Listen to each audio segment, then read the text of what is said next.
जय हिंद दोस्तों, स्वागत है आपका आपके अपने प्यारे चैनल रैंकर्स गुरुकुल में। तो आज है मैथ्स फाउंडेशन डे का एपिसोड नंबर 10 और बहुत ही ज़बरदस्त बातें और बहुत ही ज़बरदस्त कंसेप्ट आप इस वीडियो में सीखने वाले हैं। आज की वीडियो में आपका उन सवालों के साथ सामना होगा जिनका मतलब यूं बोलिए तो बहुत ही ज़्यादा तांडव रहा है इस बार के सीजीएल और सीएचएसएल के पेपर में। साथ में एमटीएस में भी कोई कसर इन लोगों ने नहीं छोड़ी है। एमटीएस के आंसर के आने के बाद भी हमने देखा कि ये सवाल के काफ़ी महत्व थे, इनका डेटा कितना कैलकुलेटिव था, इनके पैटर्न कितने कैलकुलेटिव थे।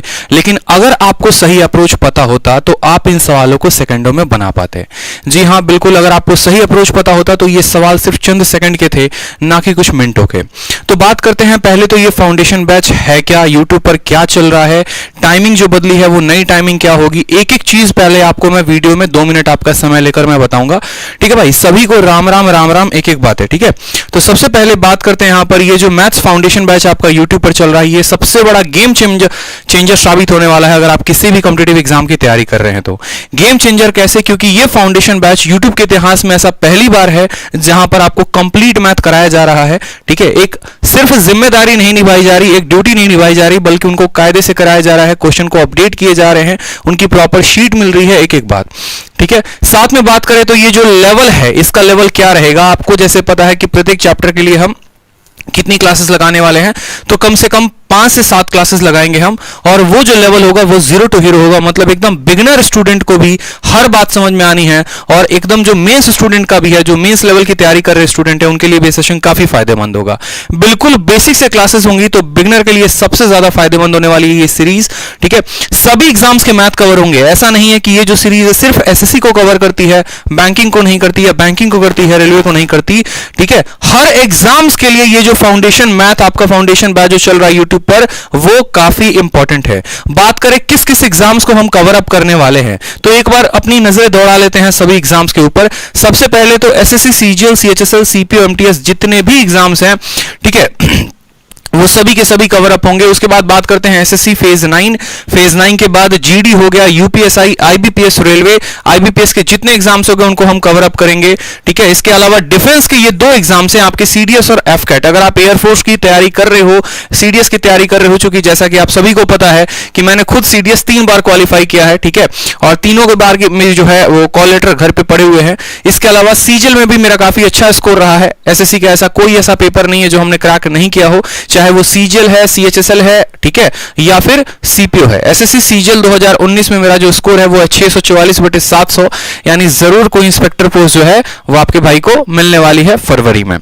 उसके अलावा जो है बाकी सभी एग्जाम्स को मैंने मेंशन कर दिया है, तो अगर आप इनमें से किसी भी एग्जाम की तैयारी करते हैं तो आपके लिए फाउंडेशन बैच बहुत बहुत बहुत इंपॉर्टेंट होने वाला है।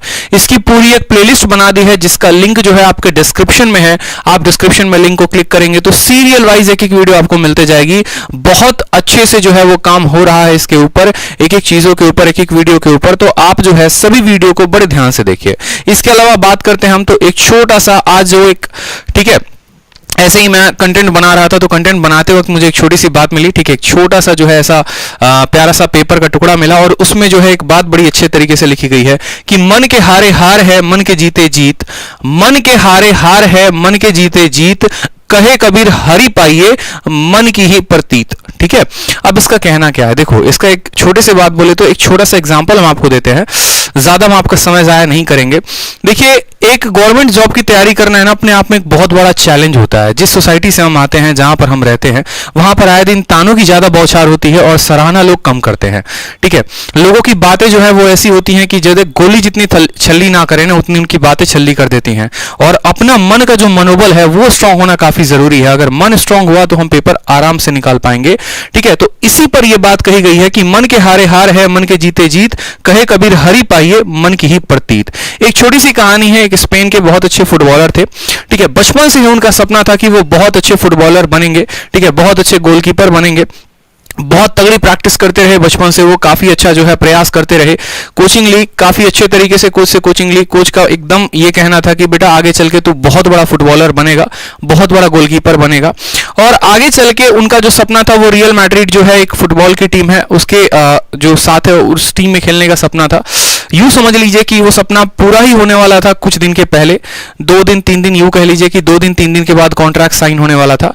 तो उसी खुशी में जो है इन्होंने अपने दोस्तों के साथ पार्टी रखी, पार्टी रखने के लिए पार्टी एंजॉय करने गए, और पार्टी जब करके लौट रहे थे घर पे तो उसी समय इनका कार का एक्सीडेंट हो गया, और एक्सीडेंट में इनका जो बॉडी है कमर के नीचे पूरा का पूरा पैरालाइज हो गया। ठीक है, पूरी बॉडी पैरालाइज हो गई। अब उस सिचुएशन में इनको 1 महीने बाद होश आता है आईसीयू में। जब इनको होश आता है तो इनके पेरेंट्स इनको बताते हैं कि तुम्हारा जो बॉडी है नीचे का वो काम नहीं करेगा। तो जिस सपने के साथ, जिस उम्मीद के साथ उस लड़के ने बचपन से लेकर अब तक जो मेहनत की थी, उसने जो उसका एक सपना था बहुत बड़े युद्ध स्तरीय स्तर पर फुटबॉलर बनने का, वो सपना उसका वहीं पर टूट जाता है। ठीक है, लेकिन कहानी यहीं से शुरू होती है मेरे दोस्त, कहानी यहीं से शुरू होती है। उसने अपनी हिम्मत को वहां पर नहीं हारा, वहां पर वो रुकता नहीं है, वहां पर वो थकता नहीं है, वहीं से वो अपनी जिंदगी की नई शुरुआत करता है। ठीक है, उसी हॉस्पिटल से, वहीं से वो कुछ समय के बाद गाने लिखना शुरू करता है, अपने ही बोल में, अपने ही गीत में कुछ बातें। ठीक है, और सबसे पहला गाना जो है उनका यूट्यूब पर आता है, उनका इंटरनेट पर आता है, और काफी ज्यादा वायरल होता है।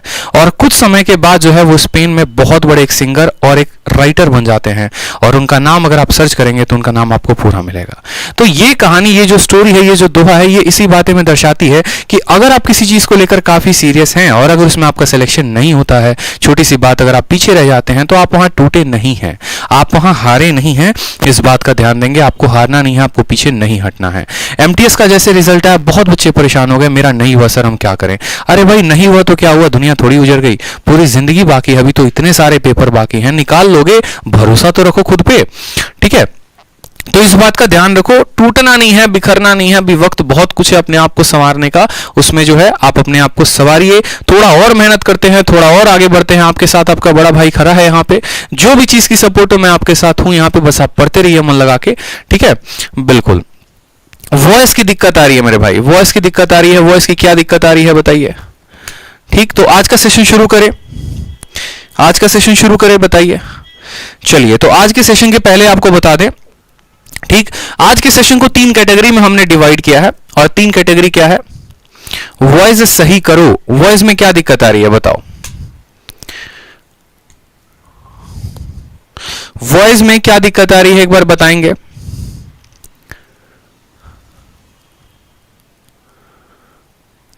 ऑडियो में क्या दिक्कत है भाई,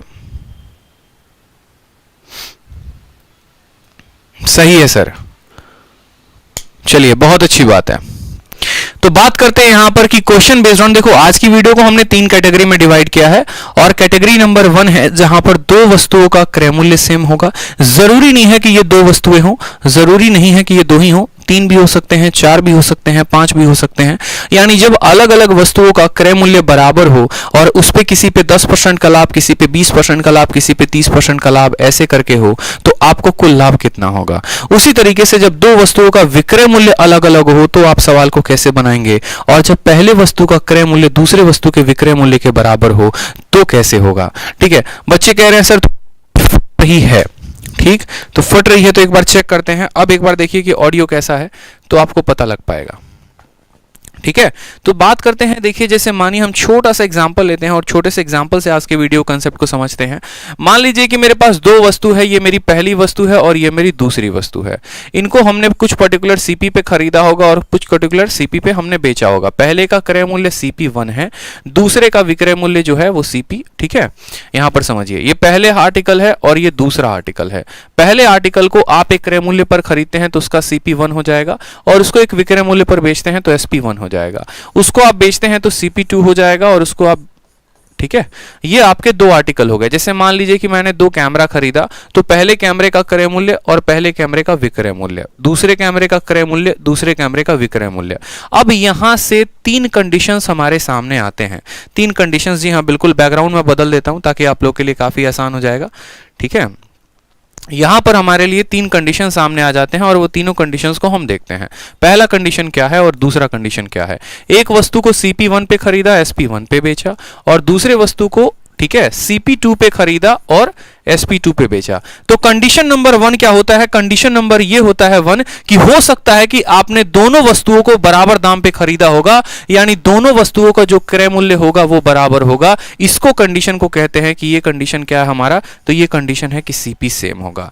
ठीक, अब बात करते हैं दूसरे नंबर कंडीशन की। हो सकता है आपने दोनों वस्तुओं को बराबर के दाम पर बेचा हो, आप खरीद किसी भी रेट पे लो, उसको कोई फर्क नहीं पड़ता है, किसी को 10 लाख पे खरीदो, किसी को 15 लाख पे, लेकिन आप जब बेचोगे तो उनको बराबर दाम पे बेचोगे, उनको बोलते हैं एसपी सेम। उनको क्या बोलते हैं जनाब? उनको बोलते हैं एसपी सेम। और जो तीसरा और सबसे घातक है सवाल, जो इस बार के पेपर में काफी ज्यादा बार पूछा गया था, वो था आपका कि अगर पहले वस्तु का क्रय मूल्य दूसरे वस्तु के विक्रय मूल्य के बराबर हो तो क्या होगा? यानी सीपी ऑफ फर्स्ट आर्टिकल बराबर एसपी ऑफ सेकंड आर्टिकल। ये बहुत इंपॉर्टेंट है, इस बात का ध्यान रखिए। सीपी ऑफ फर्स्ट आर्टिकल बराबर एसपी ऑफ सेकंड आर्टिकल। ये दो टाइप हैं जिसके ऊपर सबसे ज्यादा क्वेश्चन पूछे जाते हैं। पहला, दोनों का सीपी सेम, दूसरा एसपी सेम, और तीसरा, पहले का सीपी बराबर दूसरे का क्या होगा? हमारा एसपी हो जाएगा। ठीक है, चलिए तो आगे बढ़ते हैं सवाल में। जो अब पहली कैटेगरी आप पढ़ने वाले हैं वो पढ़ने वाले हैं सीपी सेम।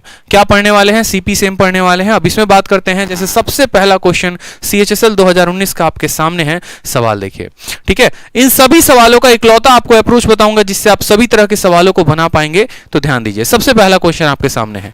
एक व्यक्ति 3 वस्तुओं को खरीदता है 3000 रुपए में, प्रत्येक की कीमत 3000 रुपए है। पहले वस्तु को 10% के लाभ पे, दूसरे को 5% के लाभ पे और तीसरे को 15% के नुकसान पे। बताओ टोटल प्रॉफिट या टोटल लॉस कितना हुआ? टोटल प्रॉफिट या टोटल लॉस कितना हुआ सवाल में आपसे पूछा गया है। तो मेरे भाई यहां पर देखो, सवाल में, ये सवाल में कोई खास दम नहीं है। आप यहां पर फोकस करिए कि 2 वस्तु खरीदी है, 3 खरीदी है, 4 खरीदी है, कोई फर्क नहीं था।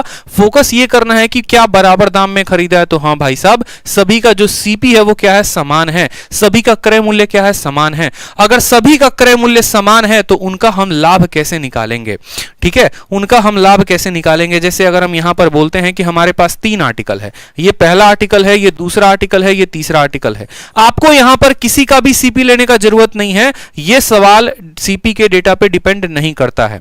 अगर एक पल के लिए मैं मान लूं कि सभी का क्रय मूल्य 100 रुपए है, तो पहले पर जो लाभ हुआ वो कितना हुआ? 10% का प्रॉफिट, यानी पहले पर जो प्रॉफिट हुआ वो 10 रुपए का। दूसरे पर कितने का प्रॉफिट? 5% का। 100 रुपए का सामान था, 5% का प्रॉफिट है, यानी 5 रुपए का प्रॉफिट हुआ। और तीसरे पर अगर हम बात करें तो कोई भी वस्तु 100 रुपए की होती है, उस पर 15% का नुकसान, यानी उसमें नुकसान कितने का है? तो 15 रुपए का नुकसान है। यानी यहां पर पहले पर 10 का लाभ कमाया, दूसरे पर 5 का लाभ कमाया और तीसरे पर 15 का नुकसान कर दिया, यानी टोटल प्रॉफिट या लॉस कितने का है? तो 0 का है। तो बोलोगे sir no profit no loss. क्या होगा? No profit no loss. Option number D for दिल मांगे मोर। अब ऐसे सवालों को आप कैसे करते हैं? जब भी आपका क्रय मूल्य बराबर हो, जब भी आपका क्रय मूल्य बराबर हो, तो आपको बस एक ही बात ध्यान रखना है। और आपको क्या ध्यान रखना है? आपको सारे प्रॉफिट और लॉस को जोड़ देना है और जितने आर्टिकल होंगे उनसे भाग कर देना है। आपको पहले पर प्रॉफिट है 10% का तो 10%, दूसरे पर आपको प्रॉफिट है 5% का तो 5%, और तीसरे पर लॉस है 15 का तो 15 कर देंगे।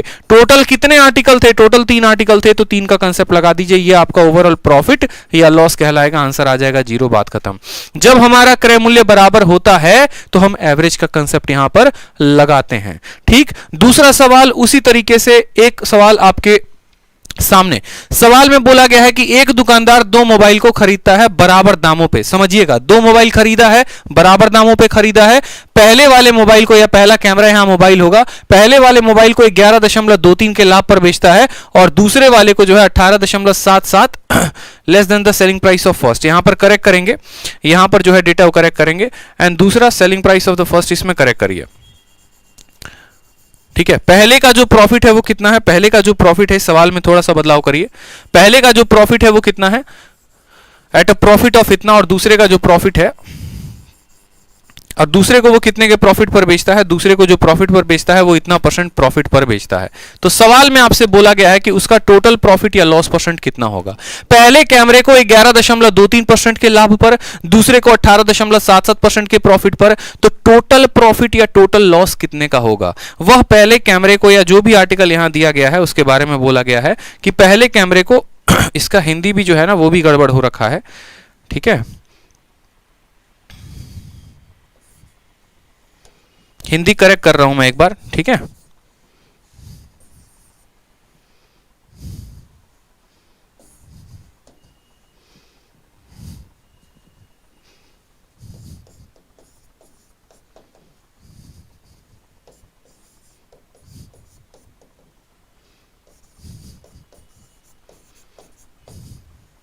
अब सवाल देखिए, बोला गया है कि भाई साहब उन्होंने क्या किया है, तो उन्होंने बात ऐसी है कि उन्होंने दो मोबाइल खरीदा है। पहले मोबाइल को 11.23 के लाभ पर और दूसरे मोबाइल को 18.77 के लाभ पर। और सवाल में आपसे क्या बोला है, तो सवाल में बोला है कि टोटल प्रॉफिट या लॉस कितने का होगा। तो जब भी आपके सामने ऐसा सवाल आए तो आपको सिंपल एक बात समझना है कि भाई दो कैमरे खरीदे, दो मोबाइल कुछ भी खरीदा, उनका क्रय मूल्य बराबर होगा। उनका क्या होगा, क्रय मूल्य बराबर होगा, कॉस्ट प्राइस बराबर होगा। जब कॉस्ट प्राइस बराबर होता है और अगर हमें टोटल प्रॉफिट या लॉस परसेंट निकालना होता है तो बस हम एक ही काम करते हैं और वो एक ही बात बोलते हैं कि भैया इनमें एवरेज का कंसेप्ट लगाइए और एवरेज का कंसेप्ट लगा के जितना प्रॉफिट या लॉस है हम वो देख लेते हैं कि कितने परसेंट का है। पहले पर कितने का प्रॉफिट है तो बोलेंगे सर 11.23 का। दूसरे पर कितने का प्रॉफिट है तो 18.77 का। कितने आर्टिकल है, दो आर्टिकल है तो इनको दो से भाग कर दीजिए। 18 और 11 29, 29 और ये हो जाएगा 30, 30 का आधा हो जाएगा 15%। तो ऑप्शन नंबर जो सी होगा वो हमारा करेक्ट आंसर होगा। बिल्कुल ऑप्शन नंबर जो सी है वो करेक्ट आंसर है। कोई मैटर नहीं करता कि ये जो कैमरा है वो कितने में खरीदे गए थे, कितने में बेचे गए थे, क्या इनका अंकित मूल्य था, क्या इनका डिस्काउंट था। ठीक है, हमेशा सीपी सेम का कंसेप्ट हमें यही बताता है कि आपको क्या करना है, उनमें एवरेज लगा देना है। अब एक बहुत ही टफ एक तरीके से क्वेश्चन आपके सामने बनाया गया है जहां पर ये डेटा देखेंगे तो काफी टफ आपको मिलेगा। और सवाल में बोला गया है कि एक व्यक्ति 3 वस्तुओं को खरीदता है। प्रत्येक वस्तु की जो खरीद कीमत होती है वो इतनी होती है 6,872.7985। पहले वाले आर्टिकल को 15.69 के लाभ पर बेचता है, दूसरे वाले को 12.21 के लाभ पर बेचता है और तीसरे को 10.5 के नुकसान पर बेचता है। टोटल प्रॉफिट या टोटल लॉस जो होगा वो कितने का होगा। ये सवाल जो है आपके आने वाले एग्जाम्स को लेकर बनाया गया है। इसको मैंने खुद बनाया है ताकि आप इस कंसेप्ट को समझ पाए कि जब भी आपका डेटा इतना खतरनाक देगा, जब भी आपका क्रय मूल्य ऐसा देगा तो आपके सवाल पर आपका जो आंसर है वो क्रय मूल्य पर डिपेंड नहीं करेगा। अगर मैं 2 वस्तु खरीदूं, 3 वस्तु खरीदूं, 4 वस्तु खरीदूं, 5 वस्तु खरीदूं और सभी का क्रय मूल्य बराबर होगा तो हमें ओवरऑल प्रॉफिट या लॉस परसेंट निकालने के लिए, कुल लाभ या हानि परसेंट निकालने के लिए जो भी लाभ हुआ है उनको जोड़ के और नंबर ऑफ आर्टिकल से क्या करना है, भाग करना है। तो बस यहां पर देखते हैं प्रॉफिट या लॉस परसेंटेज कितना होगा। तो पहले पर हम बोलेंगे सर 15 दशमलव कितने का है तो 69 का है। दूसरे पर जो लाभ है वो कितने का है तो 1281 का है। ठीक, कितने का है तो 1281 का है। और तीसरे पर जो है वो कितना है 10.5 का है। भाग करेंगे कितना से, 1, 2 और 3, 3 आर्टिकल है तो 3 से। 15 और 12 27, 27 और 59 और 81 कितने हो गए, ठीक है 27 और ये हो गया 28। ठीक, कितना हो गया मेरे भाई, 8 1 9 1 10, 8 6 14, 27, 28.5, 28.5 में से आपका जो है 10.5 जाएगा तो बचेगा 18 और 18/3 कितना होगा तो 18/3 होगा 6% प्रॉफिट। एग्जामिनर आपसे कुछ नहीं करवाना चाहता, बस आपसे कैलकुलेशन करवाना चाहता है। तो आप बोलेंगे सर 6% का प्रॉफिट होगा, ऑप्शन नंबर ए जो होगा वो करेक्ट होगा। यहाँ पर ऐसे डेटा का कोई इस्तेमाल नहीं करना, कोई उपयोग नहीं है, इस बात का ध्यान रखिए। कोई भी उपयोग नहीं है, दूर दूर तक कोई जो है इसका यूज में नहीं लेके आना है और पेपर में आपको डरना नहीं है अगर आपका एग्जामिनर आपको ऐसा डेटा देता है तो। चलिए बात करते हैं नेक्स्ट सवाल की तरफ। सेम तरीके से अब उसके रूप को कैसे बदला जाएगा वो देखिए। आपका एग्जामिनर बोलेगा कि एक व्यक्ति 585 प्रति कलम की दर से 39.89 कलम खरीदता है।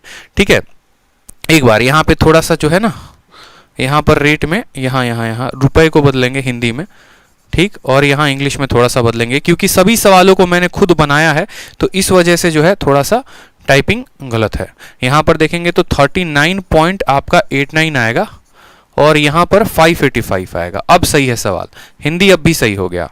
ठीक, और वह इतने कलमों को, ठीक है, और वह इतने कलमों को, ठीक है। अब सवाल में आपको बोला गया है, ठीक है, सवाल में आपको बोला गया है कि एक व्यक्ति 585 पेन खरीदता है और प्रत्येक का दाम कितना है तो 39.89 रुपए है। वह 468 कलमों को 5% के नुकसान पर बेचता है। उसको टोटल 10% का लाभ चाहिए। टोटल कितने का लाभ चाहिए तो 10% का लाभ चाहिए। तो बाकी बचे कलमों पर वो लाभ कितना कमाएगा ये बता दो। बाकी बचे कलमों पर वो लाभ कितना कमाएगा ये बताओ।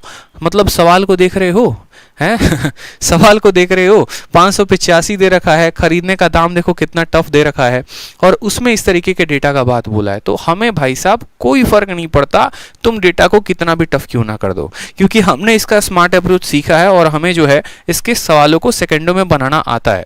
हमने कहा देखो बात ऐसी है कि अगर मैं आपसे ये बोलता कि मानो कि 500 कलम होते, या ऐसे बोलूं कि मान लो 5 कलम होते और 5 में मैं 4 कलम को 10% के लाभ पर बेचता, ठीक है, और एक कलम को मैं 2% के नुकसान पर बेचता, तो मुझे बताओ टोटल लाभ या टोटल हानि कितना होगा। मैं आपसे सिर्फ इतना पूछता तो आप क्या बताते? आप बोलते कि सर 5 कलम हैं, उसमें से 4 को आपने इतने के लाभ पर बेचा, एक को आपने इतने के लाभ पर बेचा, टोटल प्रॉफिट बताना है। तो आप बोलेंगे देखो हर कलम पे 10% का लाभ, तो 4 पर कितने का लाभ, तो 40% का लाभ, एक कलम पे 2% का लाभ, तो एक कलम पे कितने का लाभ, 2 का लाभ, और उसको भाग करते हैं टोटल नंबर ऑफ आर्टिकल से यानी 5 से, तो ये आपका आता 42/5, यानी आप बोलेंगे 8.4%। 8.4% मेरे भाई कब आता? जब आपके सवाल में ये दिया जाता कि 5 कलम हैं जिसमें से 4 को 10% के लाभ पर, एक को 2% के लाभ पर। तो ऐसे केसेस में आप क्या लगाते? ऐसे केसेस में मूलतः रूप में आप जो है एवरेज का कंसेप्ट लगाते, 1 पर 10 तो 4 पर 40, 1 पर 2 तो 1 पर 2%, टोटल इतने का प्रॉफिट, और वो बटेगा कितने में, 5 में, तो हमारा इतना परसेंट प्रॉफिट आएगा। बस ये भी सवाल उसी तरीके से है। कभी भी ऐसे सवालों को बनाने के लिए हमें एग्जैक्ट मान की आवश्यकता नहीं होती है, हमें उनके अनुपात की आवश्यकता होती है। तो अब हम बात करते हैं यहां पर कि हमारे पास आर्टिकल है कितने। हमारे पास आर्टिकल है कितने, या इसको नहीं मिटाते हैं, एक काम करते हैं इसको कॉपी कर लेते हैं, ठीक है। तो हम बात करते हैं यहां पर कि भैया हमारे पास आर्टिकल है कितने। तो आप बोलेंगे सर 5 आर्टिकल नहीं है, हमारे पास आर्टिकल है 585। कितने हैं? 585 आर्टिकल हैं। उसमें से कोई व्यक्ति 468 आर्टिकल को बेच रहा है। अब 468 आर्टिकल को बेच रहा है तो बचा कितना आर्टिकल? 15 से 8 आपका 7 हो गया, 7 से 6 आपका 1 हो गया, और आपका 1 हो गया। मतलब वो जो है 468 आर्टिकल को कितने के लाभ पर या नुकसान पर बेच रहा है? तो 5% के नुकसान पर। और फिर उसके बाद बोलेंगे तो 117 आर्टिकल को कितने पर बेच रहा है? तो X पर बेच रहा है, और टोटल जो प्रॉफिट हो रहा है वो उसको कितना हो रहा है? तो आप बोलेंगे सर टोटल प्रॉफिट सवाल में 10% दे रखा है। आपसे पूछा है कि ये 117 आर्टिकल को वो कितने के लाभ पर बेचे, 117 आर्टिकल को कितने के लाभ पर बेचे कि टोटल जो फायदा हो वो 10% का हो। ऐसे सवालों में हमेशा आपको अनुपात पे वैल्यू कैलकुलेट करनी है, ओरिजिनल मान की कोई आवश्यकता नहीं होती है, समझिएगा। सिंपल सा क्वेश्चन है कि 468 को 5% का नुकसान और 117 पर X% का लाभ, तो टोटल पर आपको कितने का या 10% का लाभ, तो बताओ ये X का मान कितना है। एकदम सिंपल है। आप बोलेंगे सर 117 और 468 कितने बार में कट जा रहा है? तो 4:1 बार में कट जा रहा है। कितने बार में? 4:1 बार में। तो हमें यहां पर उनके टोटल वैल्यू को लेने की आवश्यकता नहीं है। टोटल प्रॉफिट या लॉस कितने का होता है? तो बोलेंगे सर टोटल प्रॉफिट जो है हर आर्टिकल पर 5% का नुकसान, यहां 4 आर्टिकल हैं तो इनके चलते जो नुकसान होगा वो 20% का। एक आर्टिकल पर X% का प्रॉफिट है और आर्टिकल सिर्फ एक ही है तो यहां पर जो प्रॉफिट होगा वो X% का होगा। टोटल आर्टिकल 4 और 1 5 है तो यहां पर वैल्यू को 5 से भाग करेंगे। टोटल वैल्यू कितना दिया गया है? 10%, तो ये टोटल वैल्यू कितना हो जाएगा? 10% के। समझ पा रहे हैं आप? ये मेरी बात को नहीं समझ पा रहे हैं? सिंपल सा क्वेश्चन है, आप इसको काटिए तो ये 4:1 बार में कटेगा। हर आर्टिकल पर 5% का नुकसान तो 4 पर 20% का नुकसान। हर आर्टिकल पर X% का प्रॉफिट तो 1 पर X% का प्रॉफिट। ये आपका टोटल प्रॉफिट या लॉस होगा। और बटेगा कितने आर्टिकल में? तो 4 + 1 5 में, तो 5 में बटा जिसकी वैल्यू 10 दी गई है। 5 को इधर लेके जाओ, 10 से गुना करो, 50 आएगा। ये 20 माइनस में है तो आके जुट जाएगा, यानी X का मान कितना आ जाएगा? तो X का मान 70% आ जाएगा। बस आपका सवाल जो था वो इतने ही लाइन का था, इतने ही में आपका सारा खेल खत्म था। आप फालतू का दिमाग लगा रहे थे कि क्या करना और क्या नहीं करना है। बस आपका अप्रोच, आपका सॉल्यूशन इतने ही का था। समझ गए मेरी बात को आप? कोई फर्क नहीं पड़ता ये डेटा क्या देते हैं, कोई फर्क नहीं पड़ता ये कॉस्ट प्राइस क्या देते हैं, हमें इसकी कोई आवश्यकता नहीं है, दूर दूर तक कोई आवश्यकता नहीं है। ठीक है, तो अब अगला सवाल आप लोगों के लिए सीजीएल के मेंस का होगा, सेम कंसेप्ट पर होगा, वो देखिए। सीजीएल मेंस टीयर 2 में पूछा गया सवाल 2018 में सेम कंसेप्ट पर है। ठीक है, बोला गया है एक व्यक्ति 120 क्विंटल जो गेहूं है वो खरीदता है, 20% को उसको 25% के नुकसान पर बेचता है। बताओ बाकी बचे गेहूं को वो कितने में बेचे कि पूरा पूरे ट्रांजैक्शन पर उसको 25% का फायदा हो। ठीक है, पूरे ट्रांजैक्शन पर उसको कितने का फायदा हो? 25% का फायदा हो। क्या यहां पर हमें 120 क्विंटल की आवश्यकता है? बताइए, 120 हो, 220 हो, 450 क्विंटल हो, क्या हमें कोई भी आवश्यकता है? आप बोलेंगे नहीं सर, एक्चुअल वजन हो या एक्चुअल कॉस्ट प्राइस हो, हमें उनकी कोई आवश्यकता नहीं होती है। अगर हमें कोई आवश्यकता नहीं होती है तो हमें आवश्यकता होती किसकी है? तो हमें बस क्वांटिटी की रेशियो की आवश्यकता होती है कि भैया कितना सामान था और क्या क्या था। क्वांटिटी का रेशियो चाहिए और प्रॉफिट या लॉस उन पर कितना हुआ वो चाहिए। तो हमने कहा 20% को हमने बेचा है कितने पे? 25% के नुकसान पे। मान लीजिए कि 5 हमारे पास आर्टिकल थे, तो 5 का 20% 1 होता है, बच कितना गया? तो 4 बच गया। मतलब एक आर्टिकल को कितने के फायदे पर बोला गया है? तो एक आर्टिकल, मतलब अगर हम बात करें क्वांटिटी की, तो क्वांटिटी हमारा 1 होगा और प्रॉफिट या लॉस उस पे कितना होगा? तो बोलेंगे सर 25% का क्या है? तो लॉस है। फिर उसके बाद हमारा कितना आर्टिकल बच गया? तो 4। अब बोलोगे सर ये 1 और 4 कहां से आया है? तो मेरे भाई देखो, बहुत परेशान होते हो आप लोग। 1 और 4 कहां से आया समझो। मान लो कि हमने कहा 20% है, तो दूसरा वाला ऑटोमेटिक कितना होगा? 80% होगा। ये जो भी वजन होगा उसका ये 20% है। मान लो 120 है तो 120 का 20%, 120 का 80%। ये 20 और 80% किस अनुपात में होंगे? तो ये 1:4 में होंगे। यहां पर एक वस्तु को कितने के नुकसान पर बेचा जा रहा है? तो एक वस्तु को 25% के नुकसान पर। और यहां 4 वस्तु को कितने के नुकसान पर बेचा जा रहा है या फायदे पर? तो वो नहीं दिया गया है, बोला गया है X% का। और टोटल पर जो प्रॉफिट है वो कितने का है? तो बोलोगे सर 25% का टोटल पे प्रॉफिट है। एवरेज का कंसेप्ट लगा सकते हो? बताओ, आराम से लग सकता है। बोलोगे सर टोटल जो प्रॉफिट है वो कितने का है? तो 25 का है। ये टोटल प्रॉफिट बराबर होगा, एक वस्तु पर 25% का नुकसान 1 × 25 हो जाएगा -25। 4 आर्टिकल पर X% का प्रॉफिट तो हो जाएगा ये 4X, और भाग करेंगे कितने से? जितने आर्टिकल है उससे। 1 + 4 यानी 5 से। 25 का 5 गुना 125, 125 में 5 आ जाएगा 150, तो X की वैल्यू हो जाएगी 150/4 यानी 75/2, और जिसको आप कह सकते हैं कि 37.5% का लाभ, यानी इसका मान कितना होगा? 37 सही 1/2। ठीक है, बताओ, सिंपल सा सवाल था आपका कि 20% है और 80% है। 120 क्विंटल की कोई आवश्यकता ही नहीं है। 20% और 80% 1:4 में होते हैं। इस एक वस्तु को 25% के नुकसान पे, इस 4 वस्तु को X% के लाभ पे, टोटल लाभ कितने का है? तो 25% का है। टोटल प्रॉफिट बराबर 1 × 25, 4 × X / 5। आराम से जो है आप यहाँ पर औसत का कंसेप्ट लगाइए और आपका आंसर आ जाएगा। गुरुजी एमटीएस की का जो एमटीएस का आंसर की है से बेस्ट है उसको कर दो प्लीज। ठीक है भाई, उसका भी जो है बारी आएगा, ऐसा नहीं है कि उसकी बारी नहीं आएगी। पहले जो चीज़ें हम लोगों ने कंटिन्यू की है हम उसको करें तो ज़्यादा फायदे में रहेंगे। बीच बीच में जंप करने से कोई फायदा नहीं है। एमटीएस आया तो एमटीएस करा दो, सीजीएल आया तो सीएचएसएल करा दो। ऐसा ज़रूर कर सकते हैं कि एमटीएस के जो आंसर्स हैं, एमटीएस के जो क्वेश्चंस हैं, जो अच्छे क्वेश्चंस हैं, वो उन चैप्टर में आपको मैं पक्का करवा दूंगा। जैसे अभी प्रॉफिट लॉस चल रहा है, प्रॉफिट लॉस की जब मैं जो कैटेगरी पढ़ाऊंगा, एमटीएस के जो अच्छे सवाल होंगे उसको उस कैटेगरी में मैं ज़रूर करवा दूंगा, ताकि इससे आपका एमटीएस भी जो है अच्छे से रिवाइज हो जाए। अब बात करते हैं आपके अगले सवाल की तरफ। आप अपना अगला सवाल देखिए। सवाल में क्या बोला गया है? देखो, टाइम जो है वो बदल गया है, इस बात का ध्यान रखो। अब रोज रात में 8:30 बजे से लेकर 9:30 या 10 बजे तक जो है मैथ्स की आपकी क्लासेस चलेगी, और यही टाइम आपकी अब फिक्स हो चुकी है। ठीक है, क्योंकि अगर आप क्लासेस रेगुलर चाहते हैं, रेगुलर वे में चाहते हैं, तो मुझे जो है थोड़ा सा टाइम चाहिए पूरे दिन में, क्योंकि बहुत काम होते हैं। ऑफलाइन गुरुकुल में भी पढ़ाना होता है, बुक है जो उस पर भी काम होती है, कंटेंट पे भी काम होता है, तो पूरा दिन थक सा जाता हूं मैं। ठीक है, काम करते करते फिर शाम में क्लास हो जाए, फिर एक इम्पॉसिबल सा टास्क लगने लगता है। इस वजह से आराम से तसल्ली से जो क्लास है वो रात में रख दी है, ताकि आपका भी फायदा होता रहे और हमारा भी होता रहे। ठीक है, चलिए तो सवाल को देखिए। बोला गया है कि 2/3 कंसाइनमेंट को आपने कितने पर बेचा है? तो 5% के प्रॉफिट पर, और बाकी आर्टिकल को कितने पर? तो 2% के नुकसान पर। टोटल प्रॉफिट अगर 400 का है तो कंसाइनमेंट का वैल्यू पूछेगा। हमेशा ऐसे सवालों में इस बात का ध्यान रखिए, हमेशा आपसे एक ही बात नहीं पूछा जाएगा कि बताओ टोटल प्रॉफिट कितने का हुआ या टोटल लॉस कितने का हुआ। कभी कभी उल्टा भी दिया जा सकता है, और उल्टा कैसे दिया जा सकता है? तो आपको ऐसे भी बोल सकता है कि आपके अगर प्रॉफिट की वैल्यू इतनी थी तो आपने सामान को खरीदा कितने में।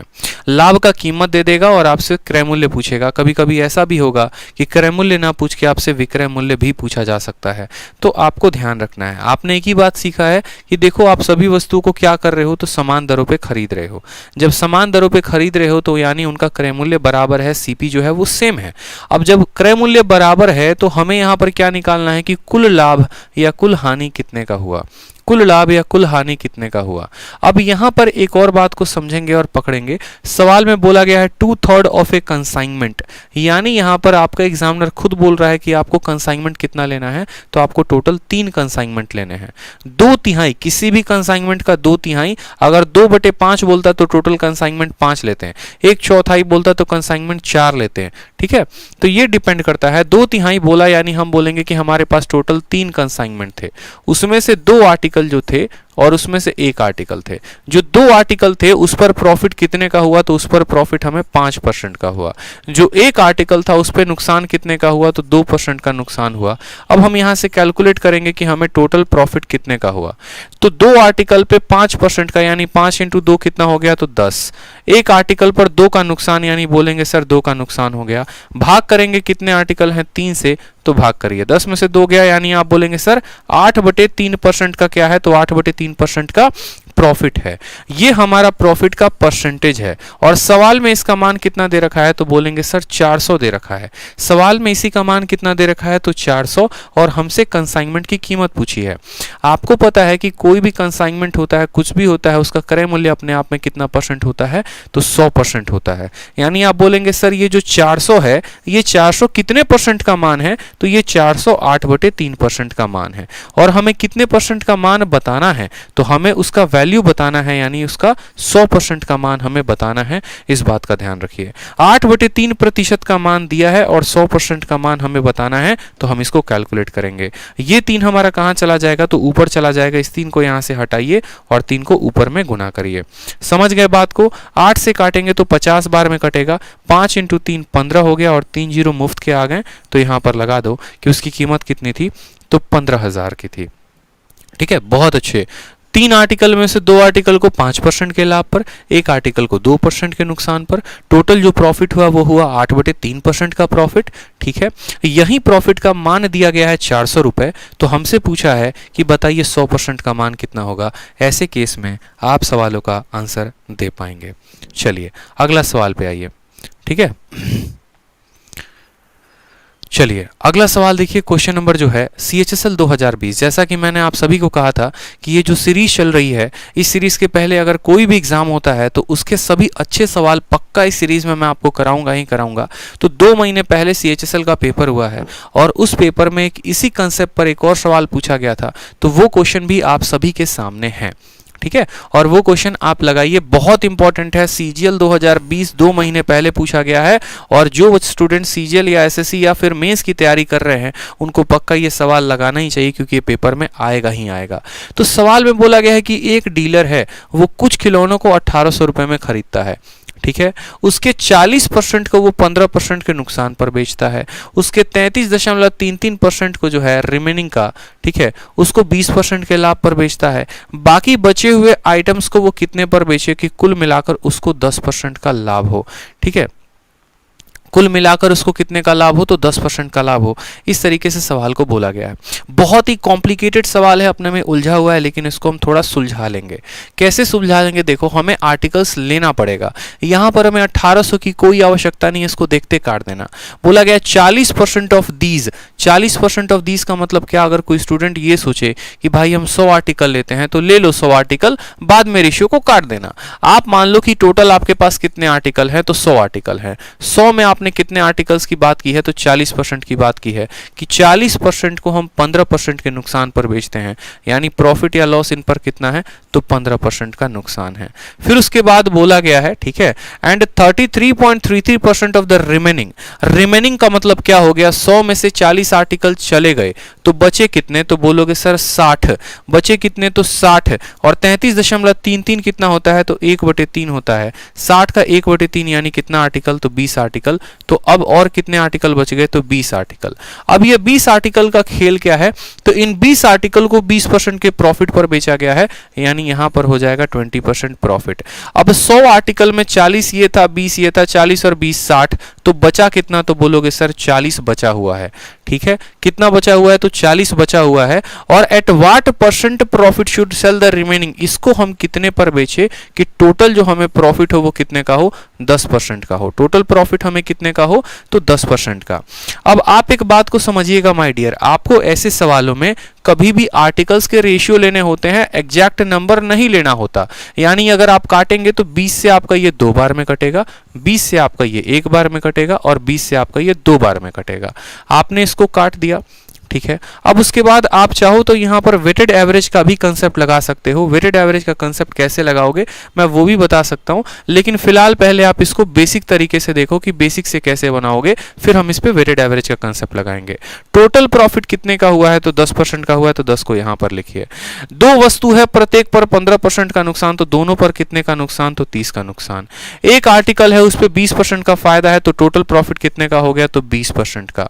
दो आर्टिकल है, हर किसी पर x% का प्रॉफिट, तो ये कितना हो जाएगा 2x का। इसको भाग करेंगे कितने से तो 2 1 3 और 3 और 2 कितने से 5 से, क्योंकि 5 आर्टिकल है तो 5 से ही भाग करेंगे।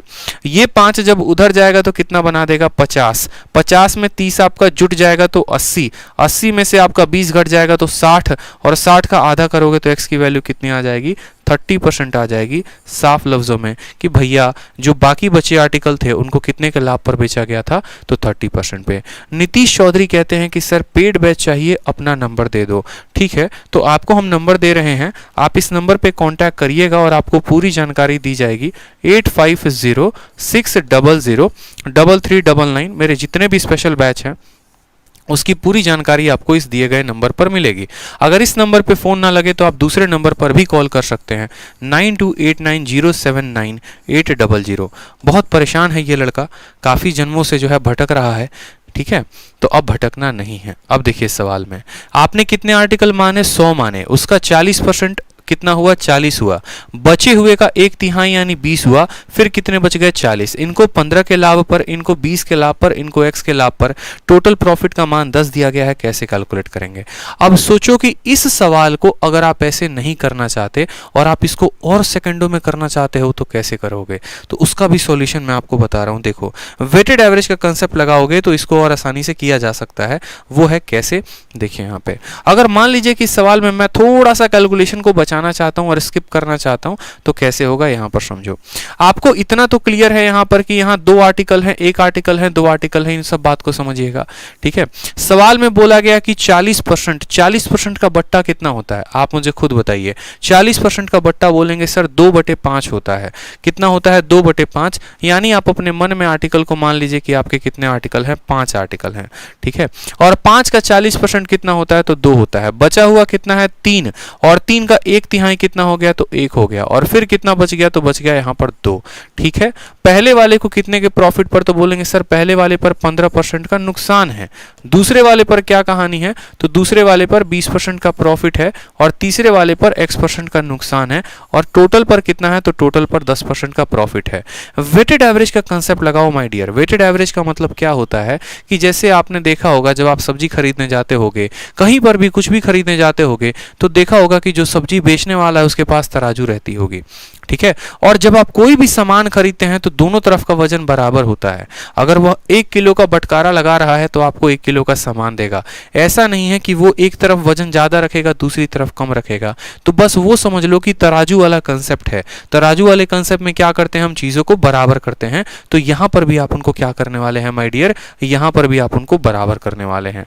आप बोलेंगे कि सर हर किसी के पास कम से कम कितना % होना चाहिए, तो बोलेंगे सर हर किसी के पास 10% होना चाहिए। ये जो आपको तरीका बता रहा हूं, कोई स्टूडेंट सीख लेता है ना तो हर तरह के सवाल में या एवरेज के भी सवाल में वो इसका कंसेप्ट का अप्लाई कर पाएगा। तो बोलेंगे सर टोटल हर किसी के पास 10% का लाभ होना चाहिए। यहां के प्रत्येक व्यक्ति पे 15% का नुकसान है।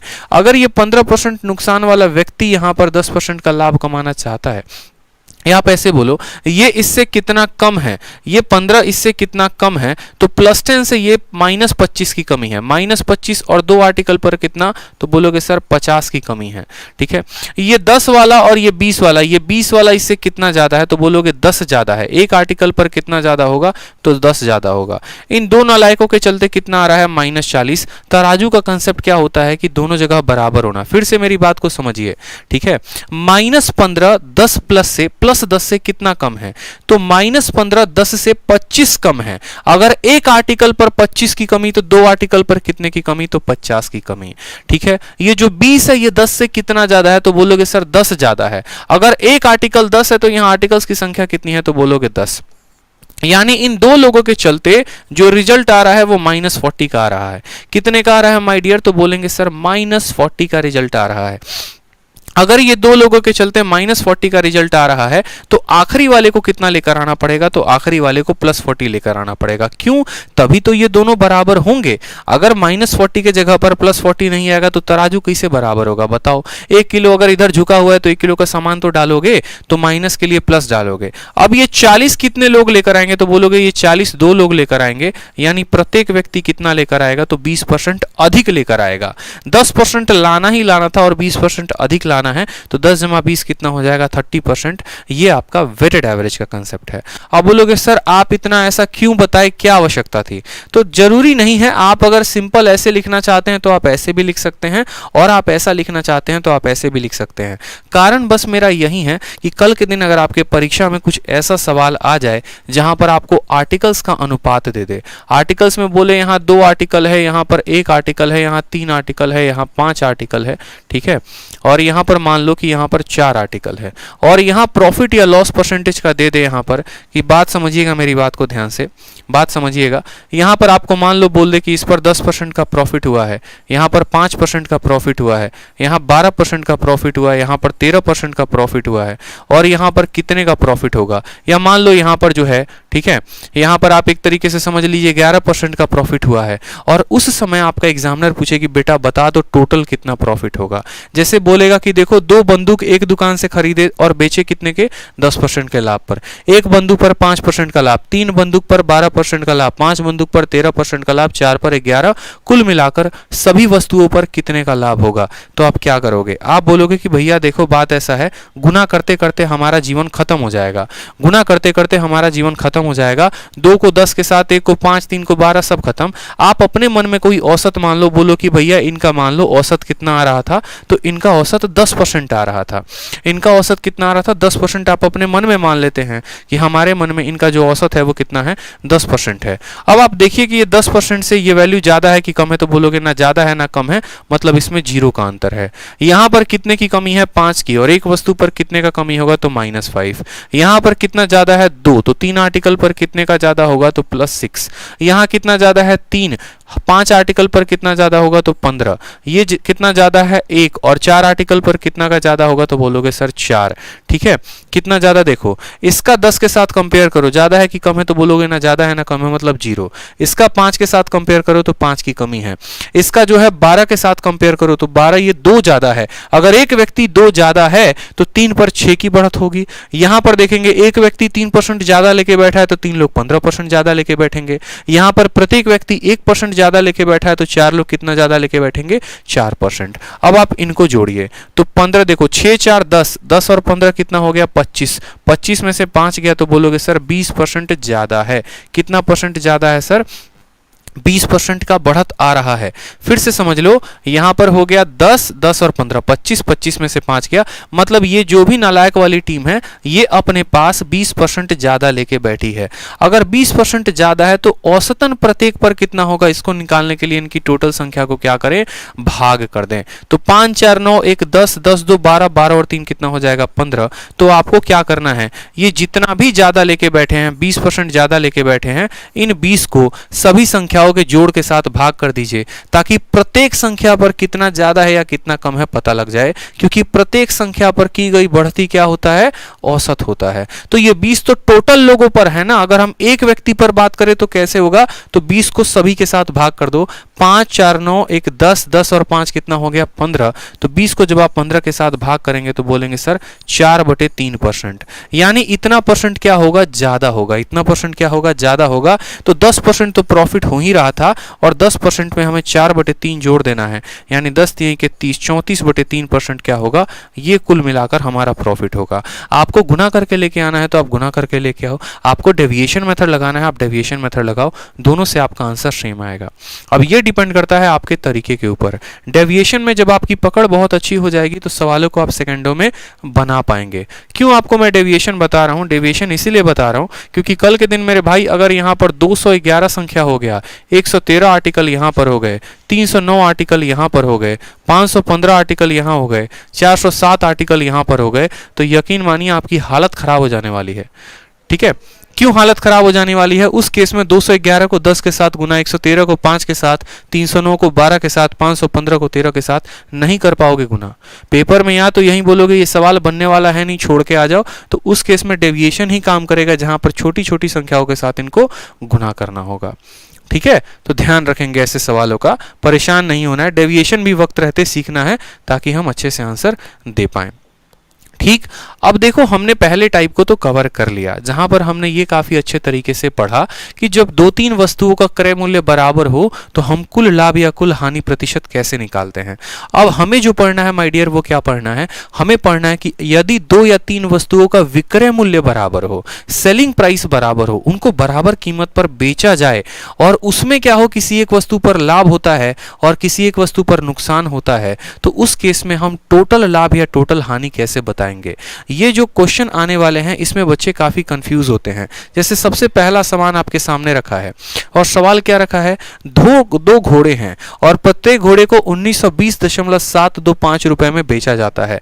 पहले को 20% के नुकसान पर, दूसरे को 20% के फायदे पर, तो टोटल प्रॉफिट या टोटल लॉस कितने का होगा। यानी एसपी सेम की हम बात कर रहे हैं, विक्रय मूल्य बराबर है, हम उसकी बात कर रहे हैं। अब ये सवाल देखिए, सवाल देखते ही आपको लगेगा यार काफी कैलकुलेटिव क्वेश्चन होने वाला है, इसको छोड़ो और आगे बढ़ो, इसको छोड़ो और आगे बढ़ो। लेकिन मैं बार बार आप लोगों से एक ही बात कहता हूं कि सवाल सारे छोड़ने वाले नहीं होते हैं, वो आपको नहीं आता इस वजह से आपको लग रहा है कि आपको छोड़ना चाहिए, लेकिन आज के बाद आपको लाना और आपको लगना भी शुरू हो जाएगा और आप इसका उत्तर दे पाएंगे सही से। मेरी बात को समझिए, मान लीजिए कि मेरे पास 2 आर्टिकल है, मान लो हमारा मुन्ना है और प्यारा मुन्ना जो है एक डेयरी मिल्क लेता है। ठीक है, किसके लिए डेयरी मिल्क लेता है समझ ही रहे हो, खुद के लिए तो खाया नहीं होगा बेचारा, ठीक है, किसी और के लिए लेके जा रहा है। ये डेयरी मिल्क लेता है और क्या लेता है, एक प्यारा सा मान लो यहाँ पर, ठीक है, प्यारा सा यहाँ पर एक रोज भी लेता है। ठीक है, और कौन से दिन पे लेता है, तो फरवरी के महीने पे लेता है। ठीक, फरवरी के महीने में एक डेयरी मिल्क और रोज दोनों मिला के जो है वो लेता है। पता चलता है जब वो देने गया तो मैडम किसी और के साथ इंगेज है, बेचारे का दिल टूट गया, लेकिन बेचारा ठहरा जात से बनिया, ठीक है, बुद्धि से बनिया दिमाग है उसकी, तो अब वो करे तो क्या करे, तो बोला छोड़ो कोई बात नहीं, पैसे बर्बाद नहीं होने चाहिए, कंडीशन कुछ भी हो लेकिन पैसा बर्बाद नहीं होना चाहिए। तो दोनों को वो बराबर दाम पे बेचा। मान लो मैं बोलता हूं कि डेयरी मिल्क को भी उसने 300 रुपए में भी बेच दिया और रोज को भी उसने कितने में बेच दिया, 300 रुपए में। क्यों, क्योंकि जहां पर ये भाई साहब जिस पार्क में गए थे वहां पर आसपास कोई गुलाब देने वाला नहीं था, कोई दुकान नहीं थी, तो उनका जो भी सामान बिका वो काफी महंगा बिका। अब दोनों को इन्होंने 300 रुपए में बेच दिए। अब कंडीशन क्या हुई कि जब 300 रुपए में बेचा तो पहले पर 10% का नुकसान हुआ और दूसरे पर 10% का फायदा हुआ। पहले पर 10% का नुकसान हुआ, दूसरे पर 10% का फायदा हुआ, और आपका एग्जामिनर तब आपसे पूछेगा कि बता बेटा तेरे को लाभ हुआ कि कितना हुआ, हानि हुआ और कितने % का हुआ। यानी दोनों वस्तुओं का हमारा जो सेलिंग प्राइस है वो क्या होगा, तो बोलेंगे सर दोनों वस्तुओं का सेलिंग प्राइस बराबर। प्रॉफिट या लॉस क्या हुआ, तो एक पर 10% का लॉस, दूसरे पर 10% का प्रॉफिट। ठीक है, अब ऐसे सवालों में आप बनाएंगे तो कैसे बनाएंगे, ठीक है, तो एक बात ध्यान रखिए, इसमें भी दो कंडीशंस बनते हैं। कंडीशन क्या बनता है, ध्यान से समझना, दो कंडीशन बनता है और दोनों कंडीशन को आपको समझना पड़ेगा। ठीक, आपको मिक्स नहीं करना है दोनों कंडीशन को। पहला कंडीशन क्या होता है, पहला कंडीशन ये होता है कि जितने परसेंट का प्रॉफिट है उतने ही परसेंट का हमारा लॉस है। ठीक है, पहला कंडीशन होता है जितने परसेंट का लाभ है उतने ही परसेंट का नुकसान हो, और दूसरा कंडीशन हमारा ये होता है कि हमारा लाभ का प्रतिशत और हानि का प्रतिशत बराबर ना हो। ठीक है, ठीक है, समझ में आया। जैसे मैंने यहां पर कहा कि दोनों को तो बेचा उसने, पहले पर 10% का लाभ है तो दूसरे पर 10% का नुकसान है, और यहां पर बोल दिया मैंने कि नहीं, डेयरी मिल्क जब बेचता है ना तो 20% का फायदा होता है, गुलाब बेचता है तो 10% का नुकसान होता है। मतलब यहां पर जो उनका प्रतिशत है वो बराबर नहीं है। तो जब इनका प्रतिशत बराबर होगा, यानी प्रॉफिट और लॉस का परसेंटेज बराबर होगा, तो उस केस में हम सीधा एक आंसर बताएंगे x² / 100, और उस केस में हमेशा क्या होगा, तो बोलोगे सर लॉस ही लॉस होगा। सर जब दो वस्तुओं को समान कीमत पे बेची जाए और उनका लाभ प्रतिशत उनके हानि प्रतिशत के बराबर हो, अपने कॉपी में नोट कर लीजिए कि जब दो वस्तुएं हैं, दोनों को बराबर कीमत पे बेची जाती है और उसका लाभ, पहले का लाभ दूसरे के हानि के बराबर हो, तो उस केस में हमेशा आपको नुकसान होगा, और वो कितने का होगा, तो x² / 100। और जब लाभ और हानि का प्रतिशत बराबर ना हो तो आप देखेंगे कि ऐसे सवालों को हम किससे बना रहे हैं, तो ऐसे सवालों को हम जो है जनाब रेशियो मेथड से बनाएंगे, और जिनको हम अभी देखेंगे कि हम कैसे सॉल्व कर सकते हैं।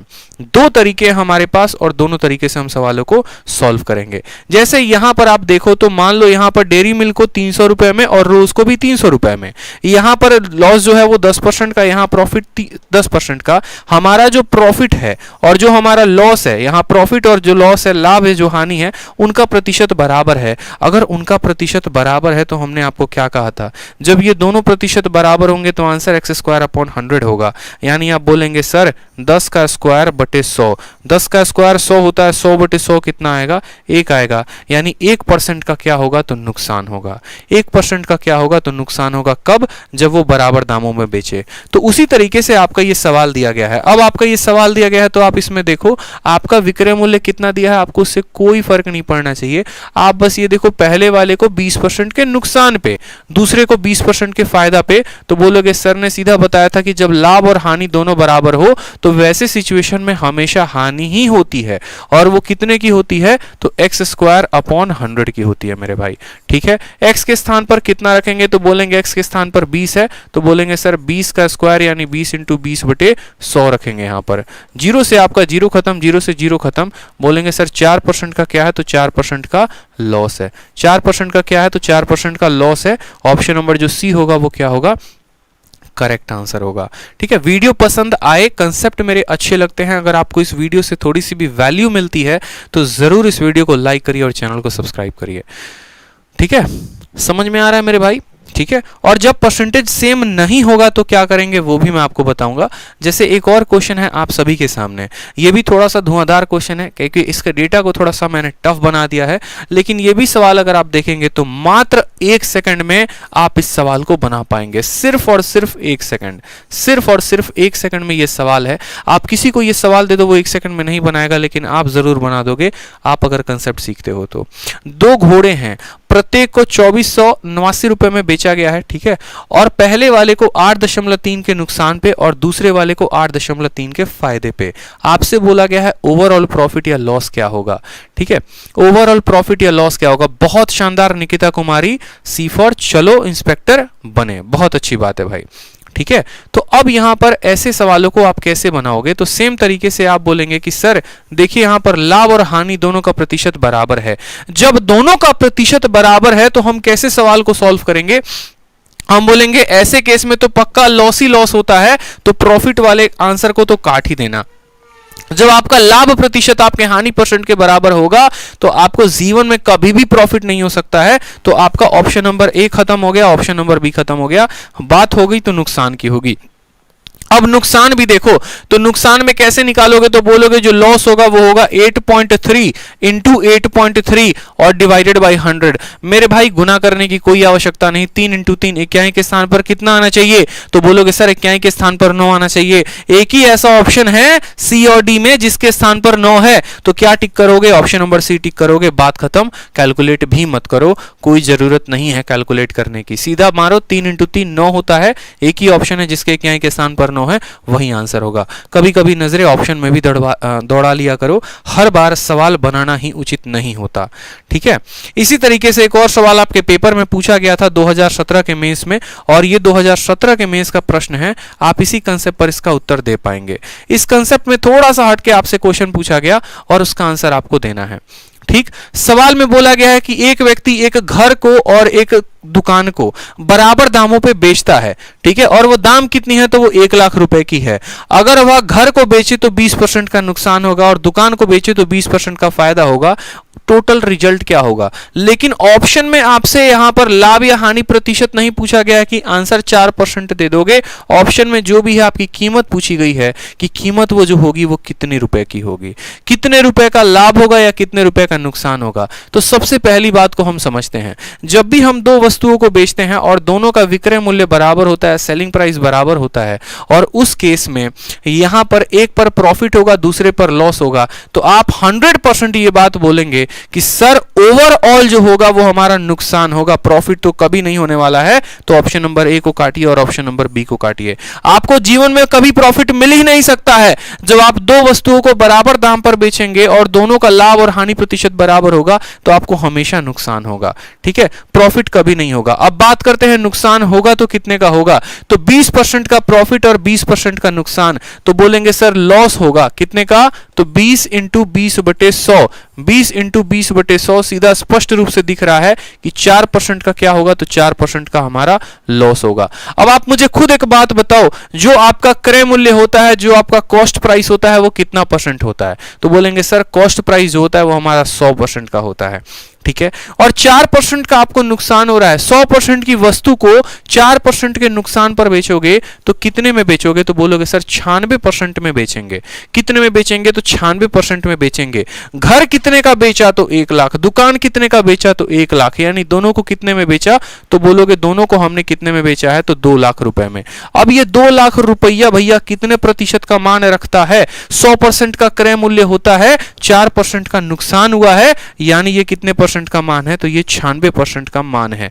और सवाल में हमसे क्या पूछा गया है, तो सवाल में हमसे ये पूछा गया है कि आपको जो फायदा होगा या नुकसान होगा वो कितने का, तो कितने परसेंट का नुकसान हुआ है, 4%। यानी हम अगर स्पष्ट रूप से ये बात बोले कि 96% का मान दिया है बबुआ और 4% का मान निकालना है, तो निकाल नहीं दोगे, तो ये बात तुम्हारा एग्जामिनर सीधा सीधा तुमको देता ही नहीं है। क्यों, क्योंकि उसको तुम्हें नौकरी थोड़ी देनी है, उसको तो तुमसे पकौड़े बिचवाने हैं। अब पकौड़े बेचने वाली बुद्धि रखोगे तो सवाल नहीं बना पाओगे, लेकिन अगर सोच लिया कि कंधे पे सितारे लगने हैं तो आप ये सवाल जरूर बना पाओगे। सेकंडों में ध्यान रखो, 2,96,000 की कीमत 4% का बताना है। 4 से काटेंगे कितनी बार में, तो 4 से 24 बार में कटेगा, और 2 कितनी बार में कटेगा, 12 बार में। 1/12 लाख जो होगा वो क्या होगा, आंसर होगा। और 1/12 लाख लाभ है कि नुकसान है, तो बोलोगे हमेशा नुकसान था, नुकसान है और नुकसान रहेगा।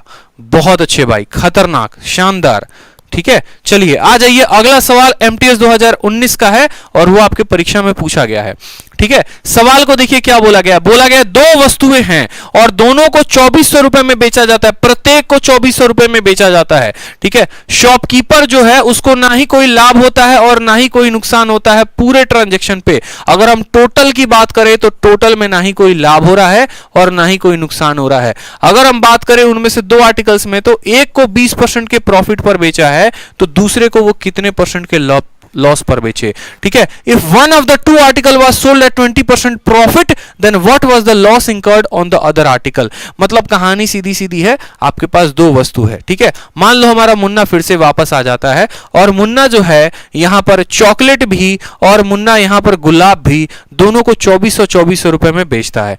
चॉकलेट भी 2400 में बेचा, गुलाब भी 2400 में बेचा। ठीक है, चॉकलेट जब वो बेचारा बेचा तो चॉकलेट पे उसको 20% का फायदा हो गया, वो गुलाब कितने परसेंट के नुकसान पर बेचेगा कि टोटल जब वो बेचारा घर जाएगा तो देखेगा कि उसको ना लाभ हुआ है ना नुकसान हुआ है, आपसे ये पूछा जाएगा। ठीक है, तो बताइए यहां पर कि आप ऐसे सवाल कैसे बना पाएंगे। आपको एक सिंपल सा मैं सवाल पूछ रहा हूं, आपको यहां पर फायदा हो रहा है कि नुकसान हो रहा है? आप बोलेंगे सर ना फायदा हो रहा है ना नुकसान हो रहा है, no profit no loss. No profit no loss मतलब ना ही हमको प्रॉफिट हुआ ना ही हमको लॉस हुआ। अब नो प्रॉफिट नो लॉस कब होता है? जब आपका जितने का सामान आपने खरीदा है आप उतने ही में बेचेंगे तभी तो होगा। अगर मान लो मैंने 100 रुपए का सामान खरीदा और 100 रुपए में वो बिक गया, तभी तो ना हमको फायदा हुआ ना नुकसान हुआ। यानी अगर हम बात करें तो पहले आर्टिकल की बात करते हैं, फिर उसके बाद हम दूसरे वस्तु की बात करते हैं। ठीक है, और सवाल बड़ा कॉम्प्लिकेटेड हो जाएगा अगर ध्यान नहीं रहेगा ना, तो एक्सीडेंट हो सकता है। ध्यान रखो, पहले वाले आर्टिकल को कितने पे बेचे हो? तो बोलोगे सर 20% के प्रॉफिट पे। तो यहां पर हम उनका क्या लिख दे रहे हैं? क्रय मूल्य, और यहां पर लिख देते हैं विक्रय मूल्य।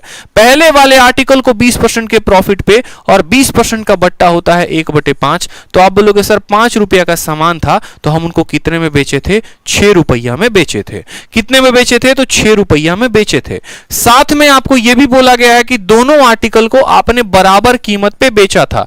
यानी अगर दूसरे वाले को भी 6 रुपए में बेचा था तो पहले वाले को भी 6 रुपए में, यानी इन दोनों का क्रय मूल्य विक्रय मूल्य क्या है? दोनों का विक्रय मूल्य बराबर है। इस हिसाब से दोनों आर्टिकल्स बिके कितने के? तो बोलोगे 12 रुपए में। ठीक, और सवाल में आपको एक ही बात बोला गया है कि ना ही आपको लाभ हुआ है ना ही आपको नुकसान हुआ है। यानी अगर आपने 12 रुपए में बेचा है तो आपने खरीदा भी कितने में होगा? तो 12 रुपए में आपने खरीदा होगा, ये आपको बोला है। ठीक है, जितने में बेचोगे उतने ही में खरीदोगे, तभी तो टोटल ना लाभ होगा ना नुकसान होगा। अब पहले का क्रय मूल्य तुम्हारा 5 रुपए है और दोनों का क्रय मूल्य मिलाकर 12 रुपए है, तो दूसरे का क्रय मूल्य कितना होगा? 7 रुपए। एकदम आपकी सीढ़ी जो है वो इधर की तरफ चली है, ऐसे चली है, और सवाल में आपको देखना पड़ेगा। अब सवाल में आपको बोला गया है कि बताओ जो नुकसान हुआ वो कितने का हुआ। ठीक है, बोला गया then what was the loss incurred on the other article, दूसरे पर नुकसान हुआ वो कितने का हुआ। आप मुझे बताओ जो 2400 रुपए दिया गया है वो क्या दिया गया है? तो बोलोगे सर ये 2400 रुपए प्रत्येक वस्तु का क्या है? तो प्रत्येक वस्तु का ये हमारा विक्रय मूल्य है, सेलिंग प्राइस है। यानी ये 2400 जो है वो कितने का मान है? तो बोलोगे सर ये जो 2400 रुपए है ये 6 यूनिट का मान है। कितने का मान है? 6 का। और बोला गया है दूसरे आर्टिकल पर नुकसान कितने का हुआ? तो 7 रुपए का सामान था, 6 रुपए में बेचे, तो नुकसान जो हुआ वो 1 का हुआ। तो काटेंगे तो कितनी बार में? 400 बार में, 400 आंसर होगा। इस सवाल को आप ऐसे ना करके इससे और कम समय में भी कर सकते थे, और वो कैसे कर सकते थे वो समझो। सीधा का सीधा पहला डेटा लेते और पहले से ही आपका आंसर आ जाता। अब कैसे आता आप बोलते? तो देखो आप ऐसे सवाल को कर सकते थे। आप बोलते सर पहले वस्तु पर 20% का लाभ है, यानी 5 रुपए के वस्तु को 6 रुपए में बेचा गया है, इसमें तो कोई शक की बात है ही नहीं। ठीक, पहले और दूसरे का जो विक्रय मूल्य है वो बराबर है, यानी अगर पहले का सेलिंग प्राइस 6 है तो पक्का दूसरे का भी सेलिंग प्राइस 6 होगा। यहां पर कितने का प्रॉफिट कमाए हैं? तो 1 रुपए का। तो यहां पर नुकसान भी हमारा 1 रुपए का होगा, तभी तो ओवरऑल हमें ना ही प्रॉफिट मिलेगा ना ही लॉस मिलेगा। तो बोलोगे हाँ सर। ठीक है, तो सवाल में जो 2400 दिया गया है वो क्या दिया गया है? दोनों में से किसी एक का विक्रय मूल्य, यानी 2406 का मान है, और बोला गया दूसरे पर नुकसान कितने का है? तो 1 यूनिट का, यानी हमें 1 यूनिट का मान निकालना है। या आप ऐसा भी कह सकते हो कि इसमें 1 का लाभ है और इसमें 1 का नुकसान है। 1 का लाभ था तो ये 6 हो गया, 1 का नुकसान है तो ये 7 होगा। इस तरीके से आप उत्तर दे सकते हो, क्योंकि कल के दिन आपका एग्जामिनर आपसे यह भी पूछ सकता है कि दूसरे पर कितने प्रतिशत का नुकसान था। तो 1 का नुकसान 7 के ऊपर 14 सही 2/7 जो होगा वो हमारा करेक्ट उत्तर होगा। ठीक है, तो एमटीएस में ऐसे क्वेश्चन पूछे गए हैं, और उसी कंसेप्ट पर आपका अगला साल सीजीएल 2018 के प्री में क्वेश्चन पूछा गया है। देख लीजिए, सवाल में आपको बोला गया है कि आपने 2 आर्टिकल्स को 975 रुपए के दाम से आपने उसको क्या किया है? बेचा है। पहले पर आपको 30% का फायदा होता है, दूसरे पर आपको 25% का नुकसान होता है। ओवरऑल गेन या प्रॉफिट क्या होगा बता दो। अब मैं आपसे यही बात मैं डियर कहना चाहता हूं कि ऐसे सवालों में आप देखो, अब आपके जो परसेंटेज है वो अलग अलग आ चुके हैं। जैसे पहले क्या होता था? पहले को 20% का फायदा और दूसरे को 20% का फायदा। अब ऐसा नहीं है, पहले को 30% के फायदे पर बेच रहे हो और दूसरे को 25% के नुकसान पर। और तब आपका एग्जामिनर आपसे ये पूछता है बताओ बेटा टोटल प्रॉफिट या लॉस कितने का होगा। और कंसेप्ट क्या है, तो कंसेप्ट ये है कि दोनों का विक्रय मूल्य बराबर है, सेलिंग प्राइस बराबर है। चैलेंज ठोक के कहता हूं आपको कि जो अप्रोच मैं बता दूंगा ना, आपको पूरे यूट्यूब पर या पूरे एजुकेशन इंडस्ट्री में कोई नहीं बताएगा, इस बात का ध्यान रखो। जिस कंसेप्ट के सवाल मैं आपसे बनवा रहा हूं और जो अप्रोच मैं आपको बता रहा हूं, जो क्वालिटी क्वेश्चंस मैं आपको दे रहा हूं ना, ये फ्री बैच में, आपको पेड बैचेस में भी ऐसे कंटेंट नहीं मिलेंगे, किसी के भी ध्यान रख लो। अनअकैडमी हो गया या दुनिया की कोई ऐसी एप्लीकेशन हो गई, जाओ एक बार उनका पेड कंटेंट निकालो और एक बार यूट्यूब का ये कंटेंट देखो, मिलाकर देखो, आपको लाख गुना बेहतर ये कंटेंट आपको लगेगा। ठीक है, तो डेली लाइव रहा करो शाम को 8:30 बजे। अगर कुछ सीखना है, कुछ अच्छा सीखना है, तो कहते हैं ना, कर दिखाओ कुछ ऐसा कि दुनिया बनना चाहे आपके जैसा। तो बस आपको वही जो जुनून है वो रखना है अपने अंदर, ठीक है, और कुछ अच्छा करना है। ठीक, डेली शाम 7 बजे, डेली शाम जो है 8:30 बजे लाइव रहा करो और सेशन को अटेंड किया करो। ठीक, चलो तो बात करते हैं सबसे पहले सवाल में, दोनों का क्या बराबर है, तो दोनों का जो है वो विक्रय मूल्य बराबर है, सेलिंग प्राइस बराबर है। अब बात करते हैं यहां पे, तो ये हमारा सीपी हो गया, ये हमारा क्या हो गया, एसपी हो गया। ये हमारा पहला आर्टिकल है और ये हमारा क्या है, दूसरा आर्टिकल है। ये पहला आर्टिकल है ये, ठीक है, और वो क्या है, दूसरा आर्टिकल है। ठीक, अब बात कर लेंगे यहां पर पहले और दूसरे आर्टिकल की। तो पहले पर नुकसान और फायदा कितने का है, तो बोलोगे सर 30% का फायदा है, यानी 10 रुपए का सामान कितने में, तो 13 रुपए में। ठीक है, अब दूसरे पर बात कर लो, तो दूसरे पर नुकसान कितने का है, तो 25% का है। 25 का बट्टा 1/4 होता है, यानी 4 रुपए का सामान कितने में, तो 4 रुपए का सामान 3 रुपए में। अब सवाल में आपको बोला गया है कि आपका जो दोनों का विक्रय मूल्य है वो बराबर है, यानी ये 13 और 3 बराबर है। मतलब यहां पर ये मान 13 रख रहा है, यहां पर ये मान 3 रख रहा है। हमको क्या करना है, हमको दोनों को बराबर करना है। हमको दोनों को बराबर करना है, तो हम दोनों को बराबर कैसे करेंगे, तो हम बोलेंगे 13 वाले को हम जो है वो 3 से गुना करेंगे और 3 वाले को हम किससे गुना करेंगे, 13 वाले से। एक तो तरीका ये हो गया, और दूसरा तरीका आप ऐसे कर सकते हैं कि इनको आमने सामने गुना कर दो, इनको आमने सामने गुना कर दो और इनको आपस में गुना कर दो। जब इनको आपस में गुना करोगे तो ये कितने हो जाएंगे, 39। ऊपर वाला भी 39, नीचे वाला भी 39, और आमने सामने गुना करोगे तो इसका कितना हो जाएगा, 3 × 10 30, 13 × 4 52। अब बोलोगे सर आपने ऐसा क्यों किया, हमने ऐसा मेरे भाई इसीलिए किया ताकि हम इनके क्या कर सके, विक्रय मूल्य को बराबर कर सके। अगर विक्रय मूल्य को बराबर नहीं करेंगे तो हम यहाँ पर कुल लाभ या कुल हानि नहीं बता पाएंगे। इस वजह से हमने यहाँ पर इनके विक्रय मूल्य को बराबर किया है। 3 को 10 के साथ गुना करके 30, 13 को 4 के साथ गुना करके 52। अब हमने टोटल सामान को खरीदा कितने में, तो आप बताओ, 52 रुपए और 30 रुपए, यानी हमने खरीदा इनको 82 में, और दोनों को बेचा कितने में, तो 39 का 2 गुना, यानी हमने बेचा है उनको 78 में। पहले को 39, दूसरे को 39 बेचा कितने में, 78 में। नुकसान कितने का है, तो बोलोगे सर 4 रुपए का नुकसान। 4 रुपए का नुकसान कितने के ऊपर, तो 82 के ऊपर। 4/82 × 100, आप काटना चाहें तो काट सकते हैं। 2 से काटिए तो 2 बार में, 2 से काटिए तो 41 बार में, यानी 200/41। अब 200/41 आप करोगे तो 5 गुने से थोड़ा सा कम आएगा, और 5 गुने से थोड़ा सा कम 4.9 दिख रहा है। नुकसान है कि फायदा है, तो बोलोगे 4.9% का क्या है, लॉस है। क्योंकि आपका 41 का 5 गुना जो होगा वो कितना हो जाएगा, 205 हो जाएगा, और ये संख्या 205 से छोटी है, यानी हमारा आंसर 5 से थोड़ा सा कम होगा। 5 से एक ही ऑप्शन कम है, वो है 4.9, और वो लॉस में है, यानी आंसर हो जाएगा ऑप्शन नंबर ए। ठीक है, बहुत शानदार भाई, सभी को याद हो रहे हैं, बहुत अच्छी बात है। कीप इट अप, ऐसे ही प्रैक्टिस करते रहिए। चलिए अगला सवाल देखिए, सीजीएल 2020 का पूछा गया है, अपडेट कर दिया है आप लोगों के लिए हमने। ठीक है, कि जो 2020 में क्वेश्चन पूछेगा वो भी हमने डलवा दिया है सेम पैटर्न पे। बोला गया है सवाल में कि 2 वस्तु है और दोनों को 10,591 में बेचा जाता है। पहले पर 19% का फायदा होता है, दूसरे पर 11% का लॉस होता है। टोटल प्रॉफिट या टोटल लॉस आपको बता देना है। टोटल प्रॉफिट या टोटल लॉस जो है आपको बता देना है कि कुल मिलाकर लाभ कितने का हुआ या हानि कितने का हुआ। ठीक है, तो सेम तरीके से आपको इस सवाल को करना है, कोई शक की बात नहीं है। ये सवाल मैं आप लोगों के लिए दे रहा हूं कि इसका आंसर जो है आप कमेंट बॉक्स में करेंगे। नए पैटर्न पर पूछा गया क्वेश्चन है, कमेंट बॉक्स में इसका आंसर आप सभी को जरूर देना है। ठीक है, कमेंट बॉक्स में आप सभी को इसका आंसर जरूर देना है। ठीक, चलिए अब ये सीपी सेम और एसपी सेम के टाइप तो हमने सभी पढ़ लिए। अब बात करते हैं, एक और क्वेश्चन आया है सीजीएल 2020 का, ये भी देख लो मेरे भाई। ठीक है, सेम कंसेप्ट पर एक और क्वेश्चन आया सीजीएल 2020 में, सेम कंसेप्ट पर कि एक ट्रेडर 2 आर्टिकल को खरीदता है, बॉट 2 आर्टिकल। तो ये सीपी सेम का है, ये क्वेश्चन यहां पर नहीं आएगा, ये क्वेश्चन सीपी सेम में आएगा, इसको हटा देते हैं। अब तीसरा जो कंसेप्ट बचता है वो हमारा बचता है कि यदि पहले वस्तु का क्रय मूल्य बराबर हो दूसरे वस्तु के विक्रय मूल्य के। ठीक है, इस पर इस बार के सीजीएल में क्वेश्चन पूछा गया है और साथ में इस बार के एमटीएस में भी क्वेश्चन पूछा गया है। तो इस बात का ध्यान रखिए आप सभी कि ये सीजीएल मेंस में जरूर आएगा और साथ में यूपीएसआई में भी आएगा, 100% ये संभावना तय है। आप कहते हैं किसी वस्तु को CP1 पे खरीदा, SP1 पे बेचा, CP2 पे खरीदा, SP2 पे बेचा, तो सवाल में बोलेगा पहले का क्रय मूल्य दूसरे के विक्रय मूल्य के बराबर है, तो टोटल बताइए कुल लाभ या कुल हानि कितने का होगा। तो आप बोलेंगे ठीक है सर। जैसे एक क्वेश्चन देखिए, इसी बार के पेपर का क्वेश्चन है 2020 का, सवाल देखकर ज्यादा अच्छे से समझ में आएगा। सवाल में क्या बोला गया है? बोला गया है एक दुकानदार दो वस्तुओं को बेचता है। ठीक, पहले पर जो बेचता है ना, देखो the selling price of the first item, पहले का विक्रय मूल्य बराबर है दूसरे के क्रय मूल्य के। पहले आइटम को 20% के लाभ पर बेचता है और दूसरे आइटम को 10% के नुकसान पर बेचता है। टोटल प्रॉफिट या टोटल लॉस कितने का होगा हमें ये बताना है। टोटल प्रॉफिट या टोटल लॉस कितने का होगा हमें ये बताना है। तो कोई दिक्कत की बात नहीं है, हम यहाँ बोलेंगे ये हमारा पहला आर्टिकल है, ये हमारा दूसरा आर्टिकल है। ठीक है, यहाँ पर ये हमारा CP हो गया, यहाँ पर ये हमारा SP हो गया। ठीक, अब पहले आर्टिकल की बात करते हैं। तो पहले आर्टिकल को कितने के प्रॉफिट पर बेचा है? तो 20%। 20% कितने के बराबर? तो 1/5 के बराबर।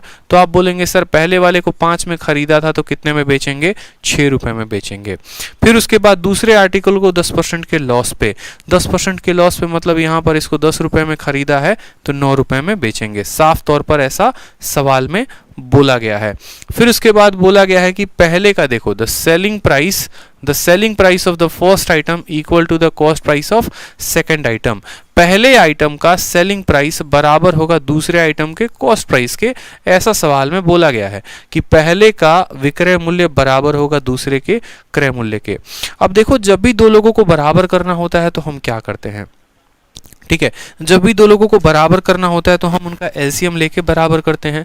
अगर आपको क्रॉस मल्टीप्लाई का कंसेप्ट नहीं आता तो कोई दिक्कत की बात नहीं है, आप उनका लघुत्तम समावर्तक यानी एलसीएम लेके बराबर कर सकते हैं। आपको पता है कि ये 6 है और ये 10 है, मुझे क्या करना है? इन दोनों को बराबर करना है। तो आप 6 और 10 का एलसीएम ले लीजिए, आएगा 30। यानी 6 वाले को कितने से गुना करेंगे? तो 5 से, और 10 वाले को कितने से गुना करेंगे? तो 30 से। जब ये दोनों रेशियो में है, जब ये दोनों बट्टे में है, तो ऐसा तो है नहीं कि ये 5 अकेला 6 को गुना कर देगा। नहीं, 5 आपका 5 को भी गुना करेगा, 5 आपका 6 को भी गुना करेगा। उसी तरीके से 3 आपका 10 को भी गुना करेगा, 3 आपका 9 को भी गुना करेगा। तो जब ये 5 इस 5 को गुना करेगा तो ये बन जाएगा 25।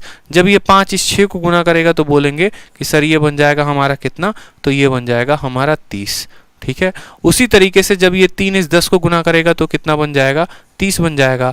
और 3 से जब 9 में गुना लगाएंगे तो बन जाएगा आपका ये 27। तो आप ये बात कह पाएंगे कि पहले वस्तु को 20% के फायदे पर यानी 25 रुपए का सामान था तो 30 में बेचे। फिर दूसरे वस्तु को 10% के नुकसान पर यानी 10 रुपए का सामान था तो 9 रुपए में बेचे। पहले का विक्रय मूल्य दूसरे के क्रय मूल्य के बराबर है, जो कि हमारा रेशियो से हो चुका है। अब हमसे सवाल में बोला गया है कि टोटल प्रॉफिट या टोटल लॉस कितने का होगा, तो बता दो। एकदम सवाल आसान हो गया कि नहीं? 30 और 25 कितने का? तो दोनों को खरीदा 55 में। और 30 और 27 कितने का? तो बोलोगे दोनों को खरीदा और बेचा कितने में? 57 में। टोटल कॉस्ट प्राइस कितना है? तो 55 रुपए। टोटल सेलिंग प्राइस कितना है? 57 रुपए। फायदा हो रहा है कि नुकसान हो रहा है? तो बोलोगे सर फायदा हो रहा है।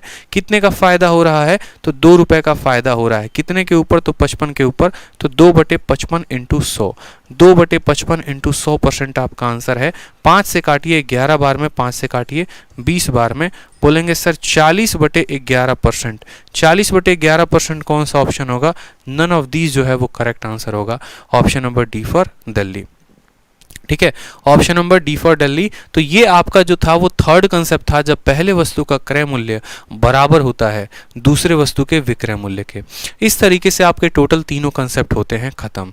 ठीक है, ये उम्मीद है आप सभी से कि आप ऐसे कंसेप्ट पर बढ़िया तरीके से प्रैक्टिस करेंगे। ठीक है, और साथ में जाते जाते आप सभी को एक स्पेशल बैच बता दें, जितने भी बच्चे हैं जिनका इस बार जीडी का पेपर है या फिर आपके यूपीएसआई का पेपर है या एनटीपीसी CB2 का पेपर है टियर 2 का, और जो अगले 1 महीने के अंदर अपना सिलेबस खत्म करना चाहते हैं, तो आप डाउनलोड करिए R G Vikramjeet application. R G Vikramjeet application download करके, एप्लीकेशन का नाम क्या है? तो एप्लीकेशन का नाम फिर से दोबारा से देख लीजिए, आरजी विक्रमजीत है। 1 मिनट रुक जाओ बस। एप्लीकेशन का नाम हमारा है R G Vikramjeet. R G Vikramjeet application आप डाउनलोड करेंगे गूगल प्ले स्टोर से, और वहां पर आप जो है मैथ्स का कंप्लीट वीओडी बैच ले सकते हैं 699 रुपए में। आपका पेपर जो है वो ज़्यादा कीमती है, ये 699 रुपए कीमती नहीं है। ठीक है, पूरा पढ़ा रखा है, इसमें कंप्लीट मैथ पढ़ा रखा है, सभी चैप्टर्स के शीट डाल रखे हैं और अपडेटेड डाल रखे हैं। तो परीक्षा में ऐसा कोई भी सवाल छोड़ के मत जाना जिससे गलती हो सकती है या जिससे सिलेक्शन रुक जाए, इस बात का ध्यान रखो। नौकरी लग गई तो करोड़ों कमा लोगे, ठीक है, और नौकरी ना लगी तो शायद इस वक्त के लिए पछताते रह जाओगे। तो कोई ऐसी कसर मैथ्स में मत छोड़ना। किसी भी चीज़ की ज़रूरत होगी, किसी भी पॉइंट की ज़रूरत होगी, कोई भी गाइडेंस की ज़रूरत होगी तो खुलकर पूछना, कमेंट बॉक्स में बताना, मैं आपको ज़रूर गाइड करूँगा। ठीक है, और बाकी इस बैच में मैंने आपको पूरा पढ़ा रखा है, तो यहाँ से आप पूरी मदद अपने लिए ले सकते हैं। फीस भी कोई ऐसी नहीं है जो बहुत ज़्यादा हो जिसको आप अफोर्ड ना कर पाएँ। ठीक है, तो आप इस बैच को ले सकते हैं, वीओडी बैच। और जो स्टूडेंट लाइव बैच अटेंड करना चाहते हैं, डेली प्लस कोर्स की तरफ मूव करना चाहते हैं, तो वो जो है सेम एप्लीकेशन डाउनलोड करेंगे, कहाँ, आरजी विक्रमजीत एप्लीकेशन, और वहाँ से नया बैच स्टार्ट हुआ है 25 अक्टूबर को, शेरशाह मैथ स्पेशल बैच, आप उसमें एनरोल कर सकते हैं। ठीक है, इसकी भी फीस कितनी है, तो 699 रुपये। साथ में जो भी हम पढ़ाते हैं वो सभी का PDF आपको हमारे टेलीग्राम पर मिल जाता है। तो टेलीग्राम पर जो है आप यहाँ ज्वाइन करके आप PDF को डाउनलोड करके प्रैक्टिस कर सकते हैं। ये हमारे 2 टेलीग्राम हैं। ठीक है भाई, मन लगाकर पढ़ते रहिए। आप सभी को हमारी तरफ से बाल दिवस यानी चिल्ड्रंस डे की एडवांस में ही बहुत सारी शुभकामनाएं। ठीक है, अगली क्लास जो होगी वो मंडे को होगी। टाइमिंग 7 बजे से 8:30 बजे इंग्लिश की है और 8:30 से 9:30 मैथ्स की है। तो रेगुलर रहा करेंगे, अच्छे से जो है पढ़ाई करते रहेंगे, और मेरी तरफ से, हमारी पूरी टीम की तरफ से बहुत सारी आप सभी को शुभकामनाएं। जाते जाते वीडियो को लाइक करें और चैनल को सब्सक्राइब करें। धन्यवाद।